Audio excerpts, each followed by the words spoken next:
Hello, welcome to my YouTube channel. This is Crypto Chum Trader. And for the month of May, mag-focus muna tayo sa mga confirmation na pwede nyong i-apply sa market. So for sure, natuto na kayo paano mag-analysis, yung basic na OTE, premium and discount, pero marami pa rin nagre-request ng confirmations kung ano yung mga hinahanap sa POI or point of interest. So let's say for example, nag-plot ka ng premium and discount mo sa optimal trade entry, tapos nag-touch na siya sa POI mo, anong confirmations yung pwede mong i-apply? Okay? So, isa pa lang to sa month ng May, and magsisimula tayo sa highs and lows confirmation. Okay? So, let's go.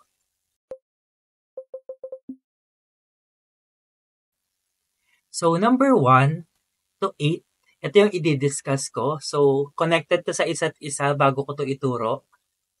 So, pakinggan nyo mabuti. So, mag-i-start tayo sa single candle. So, itong single candle na to, wala siyang information kung bulls or bear. Candlestick lang siya on a plain perspective. And this is a body.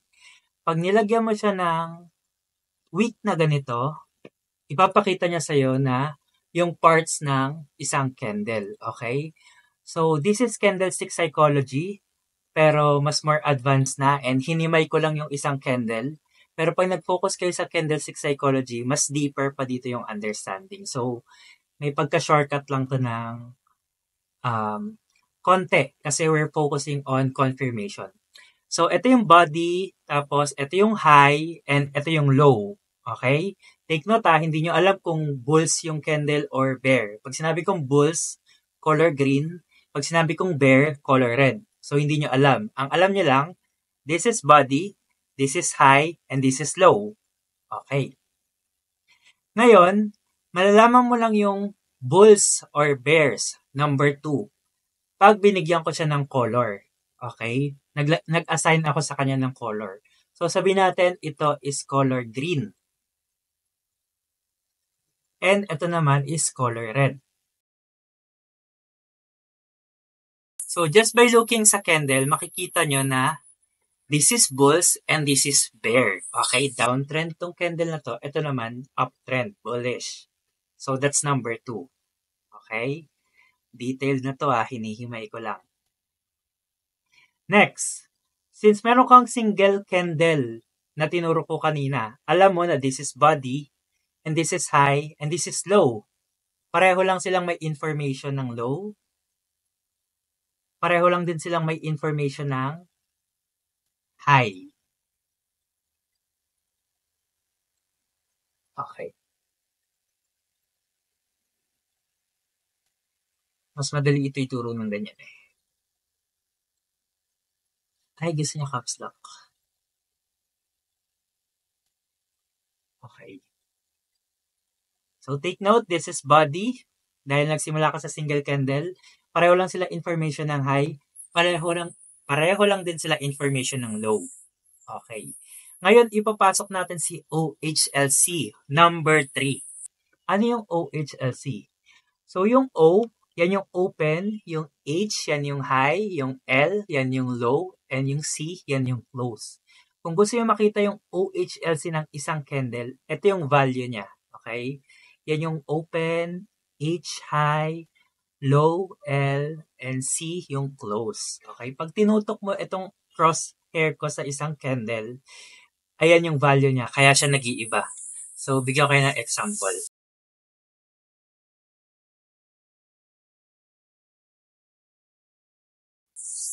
So, ito example natin. So, focus tayo dito sa candle na to. Yan. Makikita nyo dyan yung open ng ETH, 1814.79. Yung high niya, 1815.48. Yung low niya, 1730.60. And yung close niya, 1763.72. Ayan, yan nasa taas. Okay, so I hope nagigets niya. So, pag iniba ko yan, pinapakita niya lahat ng OHLC ng isang single candle. And very important yan sa liquidity. So, balik tayo sa lesson. So, magbabago yung bear saka yung bulls pag pinasukan mo ng OHLC kasi doon mo malalaman. So, ang aalisin mo dito sa OHLC is yung high tsaka yung low. Kasi same lang naman sila. Ang matitira na lang yung O tsaka yung C. Ano yung O and C?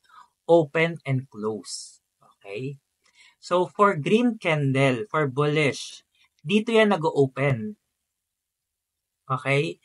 When I say open, let's say for example, 1 hour tong candle na to, or 1 p.m. Mag-i-start yung 1 p.m. dyan sa candle na yan. Mag-open siya. Okay, mag-open siya. Ngayon, pag natapos na yung 1 p.m., umabot na siya ng 2 p.m., so tapos na yung 1 hour. Dito siya nag-close sa taas. Automatic, yung candle na yun is color green. Kasi bakit? Nag-open siya sa baba, nag-close siya sa taas. Okay? Nagets nyo? Nag-open siya sa baba, nag-close siya sa taas. So, from 1 p.m. to 2 p.m., umakyat yung candle. Okay. So, from 2 p.m. to 3 p.m., let's say, kung saan nag-close yon ng 2 p.m., dun mag-open yung another 2 p.m. So, sabihin natin dito nag-open. Okay. Diyan nag-open yung 2 p.m. And natapos yung time ng 3 p.m., bumaba naman siya. Dito nag-close. Okay. Malalaman mo na yung candle na yon is color red. Bakit? Kasi nag-open siya sa taas, nag-close siya sa baba. So, nakukuha? Nagigets nyo? Sige. Himayin nyo muna. Chill. Ulitin nyo yon. Ulit pag nag-open yung isang candle sa 1 hour, umabot siya ng 2 p.m., nag-close sa taas, color green yon. So, mag-open ulit yung another 2 p.m. sa taas. Pag umakyat ulit yon hanggang 3 p.m., green pa rin yun. Kaso this time, bumaba siya at nag-close siya sa ilalim. So, para mas madali nyo makita sa schematic, ganito lang yun. 1 p.m. Open, tumaas, close. Okay? Green candle na agad yan. 2 p.m. to 3 p.m. Open, tumaas, close. Okay? So, green pa rin yan. Next, 3 p.m. to 4 p.m. Open, bumaba, tumaas, close. Okay? Green pa rin yan. So, 4 p.m. to 5 p.m.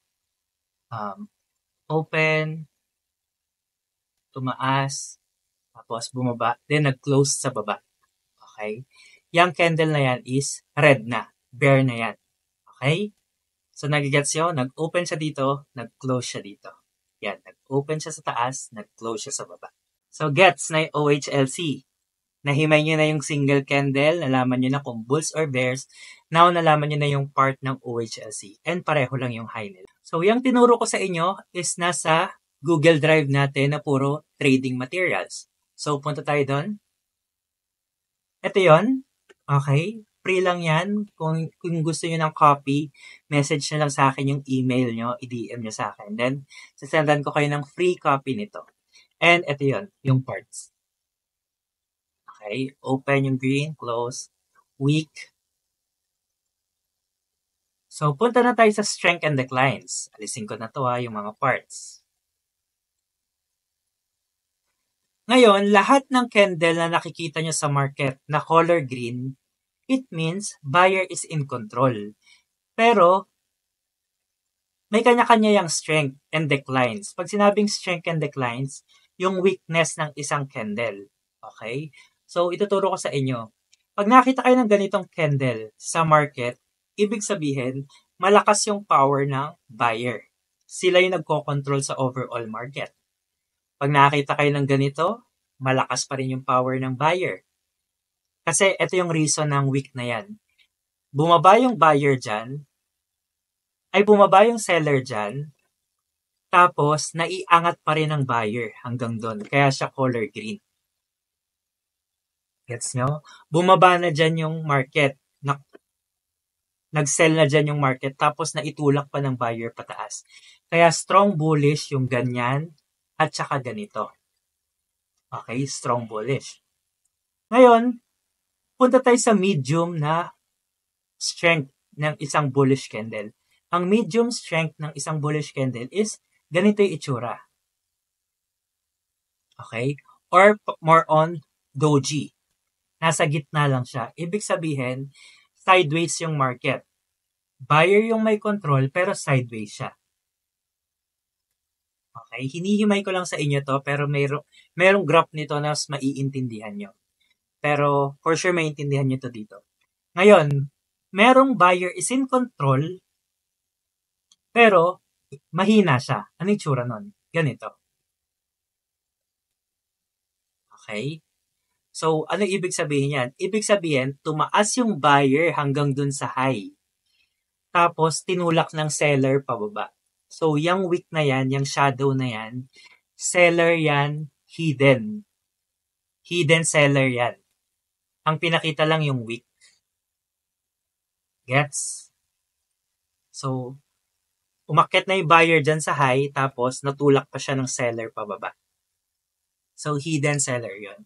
Kaya, itong candle na to, buyer is in control, pero weak na yung candle. Okay?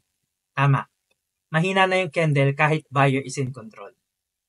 So, gets? Pinakita ko sa inyo yung strong bullish candle, yung medium, tsaka yung weak candle. Okay? So, vice versa, pag nakita kayo ng ganitong candle sa red, strong yan. And also pag ganito, okay, strong bearish. Pag nakita naman kayo ng ganito, medium, seller is in control pero sideways yan. Okay? Or more on doji. Sideways yung market niyan. Kumbaga, okay, nakapause yung market or sideways. So, pag nakita naman kayo ng yung red candle is nakaganyan, vice versa yan ito. Ibig sabihin, kahit color red yung candle, seller is in control, na itulak ng buyer yan pataas. So, imagine, bumaba na siya dyan, yung seller, tapos naiakyat pa siya ng buyer. So, yung nandyan is hidden buyer yan na tumulak pataas. Okay? Yung wick na yan. Following so far? Ngayon, i-combine natin tong dalawang to. Yung green tsaka yung red para malaman nyo. So, since itong buyer na to, itong green na to na candle, weak siya. Nasa part siya ng class C. Okay? Class C yung weak, class B yung medium, class A yung strong green candle. Okay? Sabihin natin nasa part to ng class B. Ay, class C. Sorry. Class C yung weak. So, pag weak yung green candle, ibig sabihin, pareho siya ng ganito. Okay? Pareho siya ng red candle. Weak siya, ibig sabihin, strong yung red. Okay? Or ganito. So, pag nakita kayo sa market, whether green or red yung color, parehong malakas yung seller. Okay? So, yung buyer dito hindi malakas, so malakas yung seller. Dito naman, malakas yung seller talaga. I hope na gets nyo yun. Next. Kung ganito naman, nasa class A, bullish. Okay. Bullish yung candle, color green. Ibig sabihin, dapat itong red, nasa class B na, nalilito ako. Since class A itong green candle, kailangan itong red candle nasa class C. Ano yung class C niya? Ganito. Kabaliktaran din. Okay? Yan yung class C. Ibig sabihin, weak na tong red candle na to. Yung ganyang itsurang red candle, mahina yan. Class C. So, yung class C nito, tsaka class A nito, pareho lang. Okay? I hope na gets nyo talaga yun. Para hindi kayo malito kung green or red yung may control sa market kasi halos same lang naman to eh. Dito mahina yung red, so malakas yung bulls. Dito, hindi mo makita yung red, so bulls talaga yung may control. Gets? So, huwag na tayo mag-focus dyan. Pero importante yan ha. Punta tayo sa schematic in lower time frame. Sample ko dito sa green. Let's say gumanto yung candle. Number 5 na tayo, schematic in lower time frame. So, anong tawag niya dito? Ito yung high. And sabi ko sa community, Pag si market, ina-approach niya yung high, most likely, iti-take niya ulit yon. Basta ina-approach niya yung high. Ano ibig ko sabihin nun? Ganito. Let's say si market bumaba na. Okay, natulak na siya ng seller. Para masabi mong strong seller yung nangyari dito sa candle na to, kailangan sundan to ng red candle. Or at least man lang, mag-pullback siya ng ganon, tapos bumaba pa rin. Yan yung follow-up ng candle na to. Kasi strong candle na to strong selling pressure na to. Kailangan sundan siya ng selling pressure ulit. Or red candle. What if si market is gumanito? Okay. Kinig kayo Ibig sabihin nito, in-invalidate niya yung selling pressure dito. Okay? Yung hidden selling pressure dito na color red, yung bumaba dyan na red, konti-konting inangat nitong buyer na to yan. Inangat nila, ng inangat nila, ng inangat nila, ng inangat nila. And ito yung sinasabi ko, na pag itong recent candle approaching yung previous high, pupunta na tayo sa number 6, yung bulls approaching high, okay, ina-approach niya yan, nilalapitan niya. Most likely, iti-take ni market yung high na yon. Okay? Most of the time. Pero case-to-case basis. Kasi, nakababa na ng ganito si seller, sobrang lakas ng selling pressure na yan, pero nagawa pa ni buyer, umakyat ulit dun sa area na yon. It means may buyer pa talaga. And hindi pa siya willing mag-sell. And pag inulit mo yon, yung ganito, say for example, yan, lumipad tong candle na to, tapos bumaba na naman ng ganyan. Diyan mo malalaman kung si market willing pa rin ba or may buyer pa bang natitira na gustong umakyat sa high at mag-take. Kasi kung wala na, mawawala to at papasukin to ng seller. Okay? So, ganyan mag-confirm lalo na sa mga lumilipad na market, yung mga bullish peak, kung paano yung ika-catch, pwede nyong gawin tong confirmation. So, next. So, yan yung semantic sa lower time frame. Hindi mo makikita yan sa higher time frame kasi ganito lang yung pinakita niya. Makikita mo to sa lower time frame kung ano yung nire-react ng candle sa loob. Okay? So, yun yung in-example ko kanina, bulls approaching high. What if bears naman? Yung bear naman, para masabing continuation yung pagka-selling pressure niya, paulit-ulit niyang tinitik yung low ng market. Okay? Let's say, for example, ganyan. Tumaas na. Natulak na to ng buyer. Okay? Natulak na pataas. Yan yung number 4 natin. Tapos, yung seller,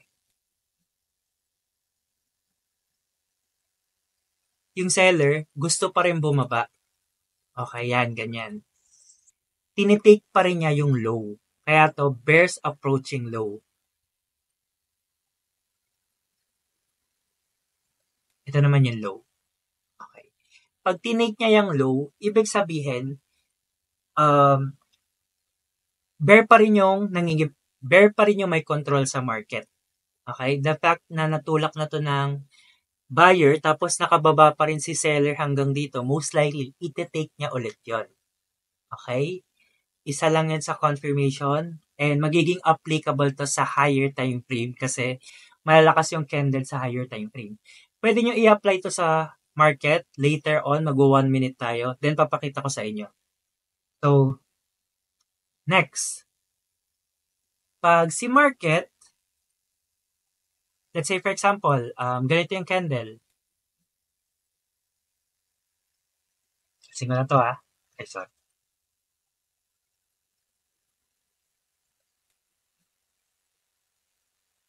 Okay. Ito yung candle yan. Bumaba.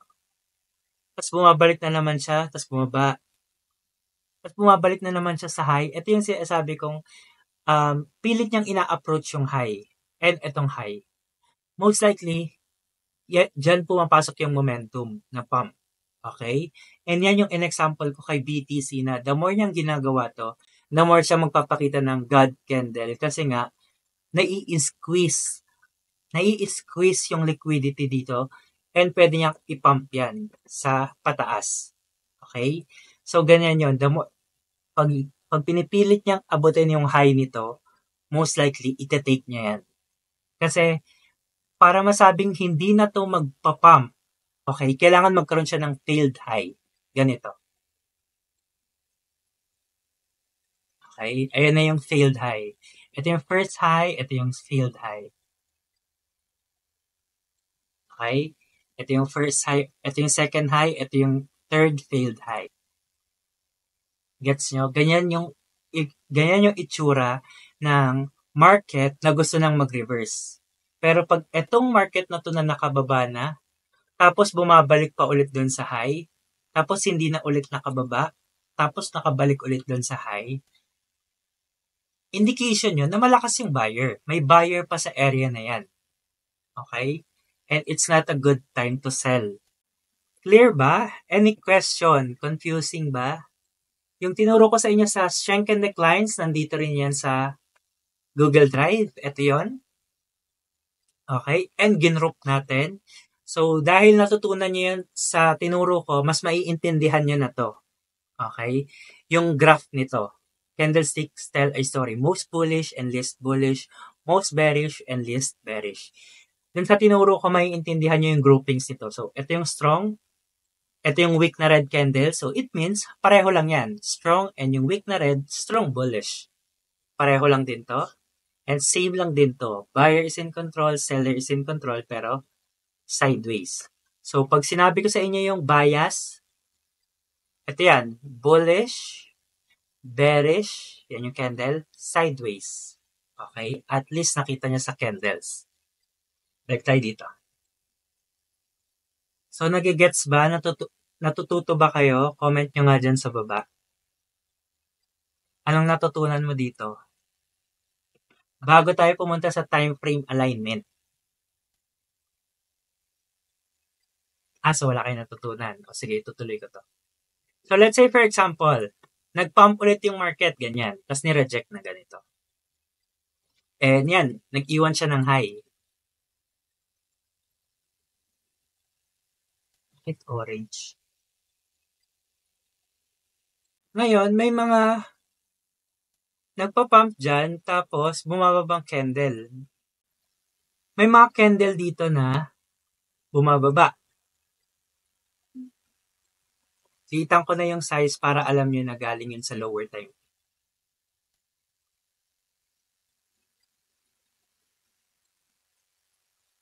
Okay.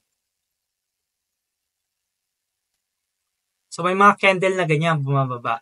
Ngayon, sa lower time frame, of course, bearish sa inyo to. Lalo na kung nasa 15 minutes kayo pababa. Bumabagsak yung market. And baka ma-shake kayo na si market is mag-downtrend na. Take note yung time frame alignment. Galing sa 4 hours tong malaking candle mo. Kaya nilakyan ko na yung size. And itong mga maliliit na size na to na red candle, nasa lower time frame lang yan ng 15 minutes. In short, pag pumunta ka sa higher time frame, sasakupin lang yung buong candle na yan. Gets mo? Wala talaga siyang bumababa. Kung gusto mong makakita ng reversal na candle na align sa time frame na meron ka, which is 4 hours, kailangan may makita kang red candle, same size, same strength. And nandun sa taas, nandun sa previous kong tinuro sa strength and declines. Ganito. Okay? It's either ganito na most bearish or least bullish yung mapakita. So, it's either ganyan or ganito.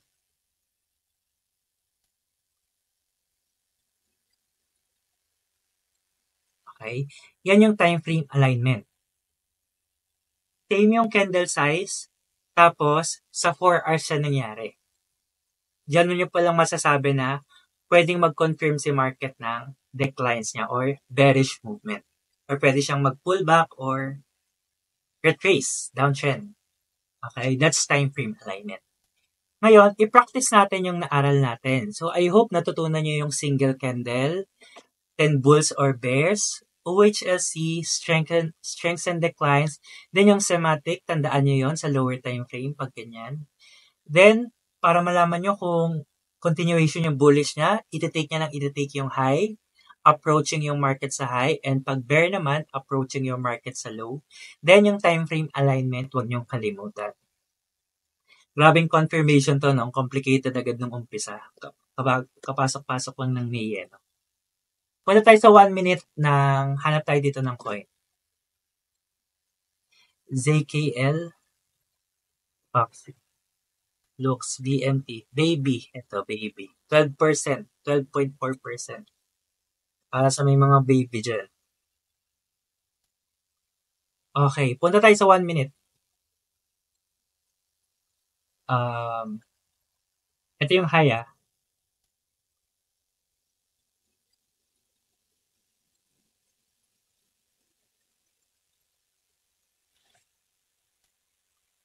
So, ito yung high, isa pang high, bumaba tayo, tapos ito yung low. Okay. So, tingnan nyo yung fraction ng market.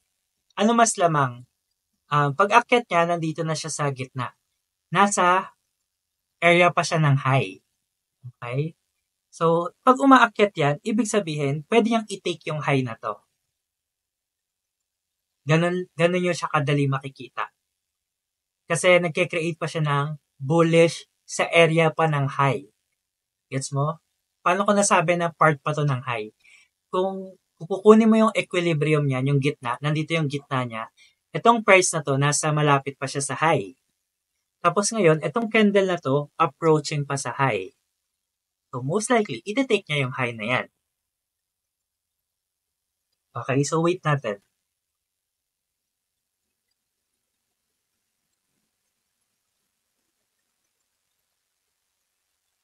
And pwede mo to gawin sa single candle. Dito ko lang kinuha yung high, pero pwede ka mag-focus dito sa single candle. Kung kaya mong basahin yung single candle, which is tinuro ko na kanina. Kaya tayo nasa 1 minute para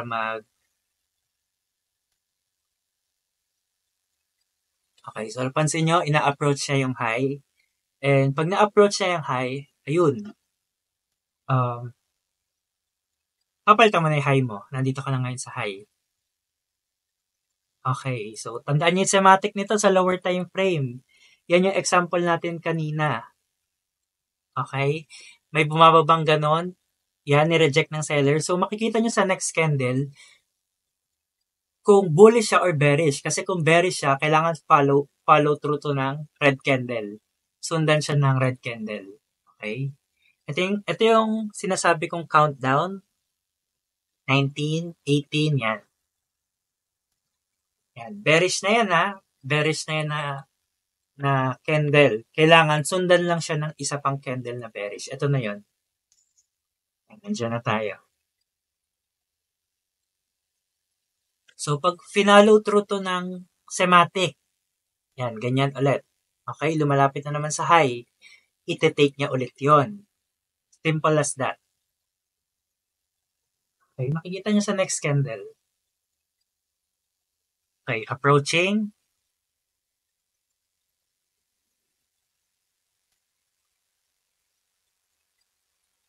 Okay, so napansin nyo, strong selling pressure to, yan. Strong candle yan na sell.